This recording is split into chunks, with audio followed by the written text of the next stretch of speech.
अक्षय हा एक IT engineer पुण्याच्या हिंजवडी भागात राहायचा. त्याचा स्वभाव असा होता की कुठेही अन्याय झाला की त्याला राग यायचा.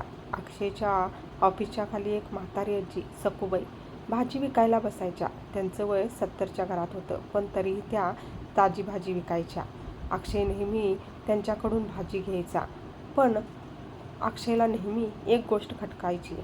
जेव्हा कधी अक्षय पेमेंट करायला फोन काढायचा तेव्हा आजी गळ्यात लटकवलेला QR कोड पुढे करायच्या. अक्षयने स्कॅन केल्यावर त्यावर नाव यायचं, जीवन हॉस्पिटल ट्रस्ट. अक्षयला शंका यायची, एखाद्या भाजीवालीच्या खात्याचं नाव हॉस्पिटलच्या नावानं कसं असू शकतं.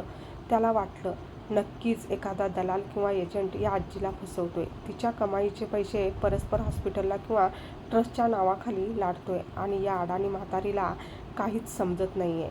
एका संध्याकाळी अक्षयला राहवलं नाही. त्याने भाजी घेतली आणि स्कॅन करताना पुन्हा तेच नाव आलं. अक्षय चिडला. तो आजींना म्हणाला, आजी, तुम्हाला समजतं का? हा कोड तुमचा नाहीये. तुमचे पैसे कोणा दुसऱ्यालाच जात आहेत. कोण आहे हा एजंट? का त्याला पैसे देताय? सखूबाई घाबरल्या. त्या म्हणाल्या, नाही रे बाळा, एजंट नाही कोणी. तू पेमेंट कर ना बाबा. अक्षय म्हणाला, नाही, मी नाही करणार.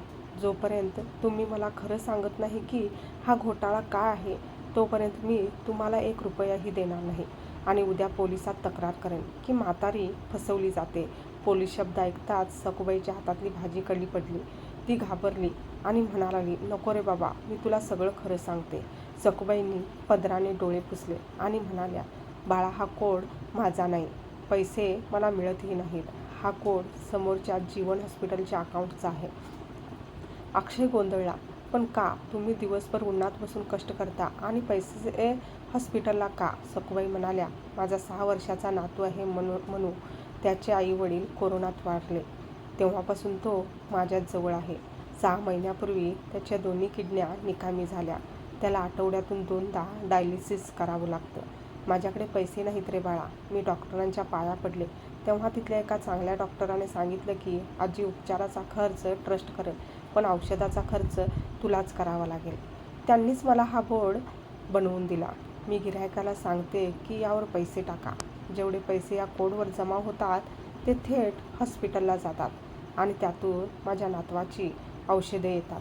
माझं काय रे, मी दिवसभर एक वडापाव खाऊन जगू शकते, पण दिवसभर मी रोख पैसे घेतले तर कदाचित मला भुकेचा मोह होईल आणि मी मिळालेला पैसा खाण्यावर खर्च करेन. आता पैसा घ्यायचाच नाही असं मी ठरवलेलं आहे. जे येईल ते थेट नातवाच्या जीवासाठी जाईल. हे ऐकून अक्षय सुन्न झाला. त्याला वाटत होतं की आजी फसवल्या जात आहेत, पण इथे तर त्या एका योद्ध्यासारख्या लढत होत्या. स्वतःच्या पोटाला चिमटा काढून पैसे नातवासाठी जमवत होत्या. तेव्हा अक्षयने शांतपणे आपला फोन खिशात ठेवला. त्याने आजींना विचारलं, आजी, नातवाचं पूर्ण ऑपरेशन करायला किती खर्च येईल? आजी म्हणाल्या, डॉक्टर म्हणाले 5 लाख लागतील. आतापर्यंत 10,000 जमा झालेत. मरेपर्यंत जमवेन, पण नातवाला वाचवेन. अक्षयने त्याच क्षणी आपल्या ऑफिसच्या ग्रुपवर आणि मित्रांना हा प्रसंग मेसेज केला. आजींचा फोटो आणि तो QR कोडही पाठवला. पुढच्या 24 तासात त्या QR कोडवर 5 लाख नाहीत तर 15 लाख रुपये जमा झाले. दुसऱ्या दिवशी अक्षय जेव्हा भाजी घ्यायला गेला तेव्हा तिथे आजी नव्हत्या. त्या हॉस्पिटलमध्ये होत्या. मनूच्या ऑपरेशनची तयारी चालू होती. अक्षय तिथे गेला. त्याला बघताच सखूबाईंनी त्याचे पाय धरले. बाळा, तू देवदूत बनून आलास. आज माझ्या नातवाचं ऑपरेशन होत आहे.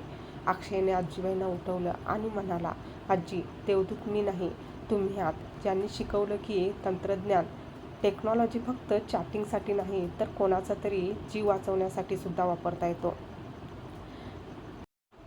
तात्पर्य, प्रत्येक वेळी डोळ्यांनी बघितलेल्या गोष्टी खऱ्या नसतात, तर कधीकधी समोरच्या व्यक्तीची परिस्थिती ऐकून घेतल्यावरच आपले अंदाज लावणे योग्य ठरते.